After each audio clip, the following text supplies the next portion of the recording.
Saudara Kaesang Pangarep sebagai Ketua Umum Dewan Pimpinan Pusat Partai Solidaritas Indonesia. Karena politik adalah jalan ninja kita.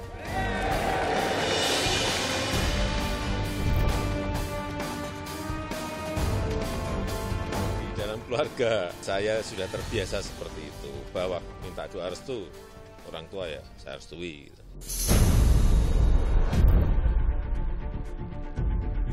Tidak ada jaminan misalnya kalau Pak Jokowi selesai menjadi presiden gitu ya, dia akan mendapat posisi yang strategis di PDIP. Sehingga perlu ada exit plan lain, misalnya dengan bergabung pada partai lain yang bisa memberi ruang pada Jokowi dan juga anak-anaknya gitu ya. Bagaimana Polda Kaltara bisa menjelaskan bahwa kurang dari 24 jam kemudian Polda Kaltara sudah menyampaikan ke publik sebuah spekulasi. Ini bukan bunuh diri, melainkan merupakan kelalaian.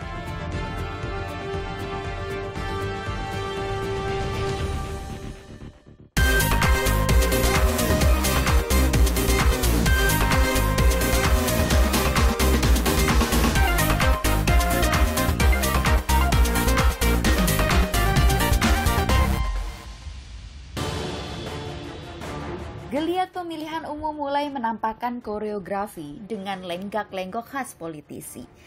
Gerakan penuh kejutan seperti menghentak panggung utama politik Indonesia. Kaesang Pangarep putra bungsu Presiden Joko Widodo akhirnya resmi menjadi Ketua Umum Partai Solidaritas Indonesia.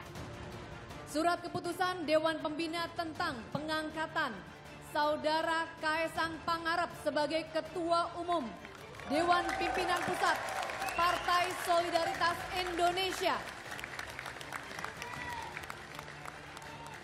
Menimbang dan seterusnya, memperhatikan dan seterusnya, memutuskan, menetapkan 1.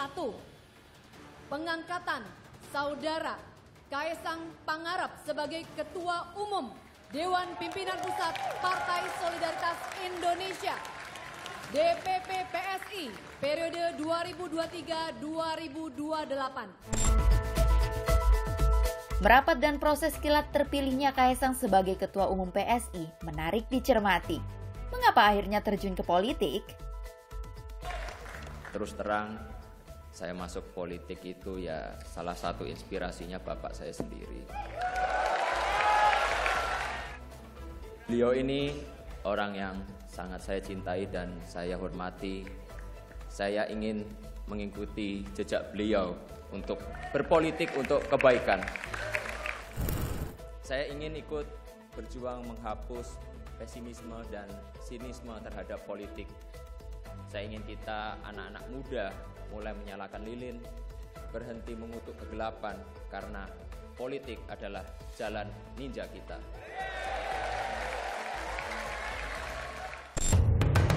Beragam reaksi muncul. Presiden Joko Widodo, ayah sang Ketua Umum baru PSI, seperti halnya kakak sulungnya yang juga Wali Kota Solo Gibran Rakabuming Raka, adalah kader PDI Perjuangan. Kaesang mengatakan dia telah meminta restu ayah dan kakaknya untuk memilih jalan politik yang berbeda. Ya minta restu izin ya pasti ke orang tua. Tapi balik lagi saya hanya minta restu ke orang tua ya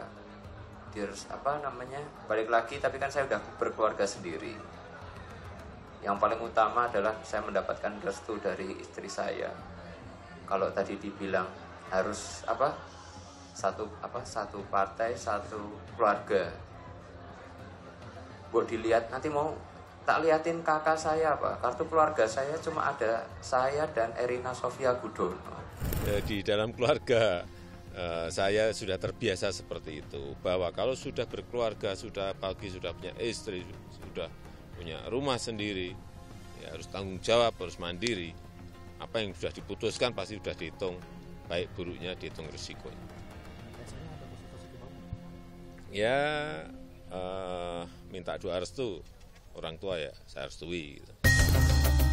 Bila Presiden Joko Widodo memang mengetahui pilihan Kaesang berbeda dengan pilihan politik dirinya, Menurut pengamat politik dari Puskapol Universitas Indonesia, hal ini menunjukkan upaya Jokowi untuk mendapat posisi politik strategis dalam politik Indonesia setelah selesai masa jabatannya. Tetapi tidak ada jaminan misalnya kalau Pak Jokowi selesai menjadi presiden gitu ya, dia akan mendapat posisi yang strategis di PDIP. Sehingga perlu ada exit plan lain menurut saya gitu ya. Dan itu bisa saja misalnya dengan bergabung pada partai lain yang bisa memberi ruang pada Jokowi dan juga anak-anaknya gitu ya. Koreografi para politisi memang sering tak tertebak. Bergesernya Muhaimin Iskandar menjadi bakal calon Wapres Anies Baswedan dan bergabung dengan Koalisi Perubahan untuk Perbaikan membuktikan analisis tersebut. Manuver mencari pasangan bakal capres dan bakal cawapres bahkan berkembang dengan wacana dua poros, Ganjar Pranowo dan Prabowo Subianto yang belum juga mengumumkan pasangan mereka untuk maju dalam Pilpres dianggap memiliki potensi bergabung. Bahwa dalam politik itu berlaku ada gium, politik is an art possibility. Politik itu adalah seni dari segala kemungkinan.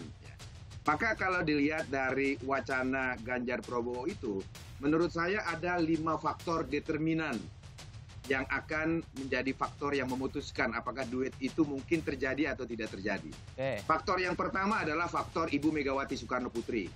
Yang kedua faktor Pak Jokowi.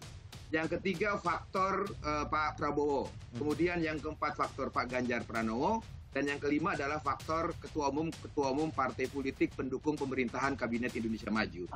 Kelima faktor itulah yang menurut hemat saya akan menentukan apakah NDN keputusan mengenai pasangan calon presiden yang berasal dari satu perahu yang sama, yaitu Kabinet Partai Politik Pendukung Indonesia Maju, itu akan bersatu atau tidak. Direktur Eksekutif Carta Politika Yunarto Wijaya berpendapat, kontestasi dua poros politik akan dipengaruhi oleh kemampuan Presiden Joko Widodo meyakinkan pentingnya keberlangsungan program pembangunan yang sedang dijalankan saat ini. Dua-duanya punya sudut pandang untuk meyakinkan dirinya sendiri, kedua koalisi ini, kami sangat mungkin menang. Lalu apa alasan untuk membuat capres kami menjadi ada dalam posisi nomor 2? Nah, artinya kalau dikembalikan kepada teorinya Mas Baskara terhadap 5 aktor tadi, menurut saya satu-satunya yang bisa berdiri di atas asumsi bahwa jagoan saya bisa menang itu Pak Jokowi. Karena dia harusnya berbicara mengenai keberlanjutan. Saya tidak tahu tapi kemudian apakah Pak Jokowi punya kemampuan untuk kemudian berdiskusi dan berkompromi dengan aktor-aktor lain sehingga ketemu formula yang pas buat kedua orang tersebut. Kontestasi politik adalah kontestasi kepentingan. Yang perlu menjadi catatan penting dalam kontestasi politik adalah kontestasi kepentingan bukanlah kontestasi kepentingan elit-elit parpol. Kontestasi politik dalam pemilu harus menjadi kontestasi kepentingan rakyat negeri ini yang merindukan kesejahteraan yang belum juga sampai pada kata pemerataan.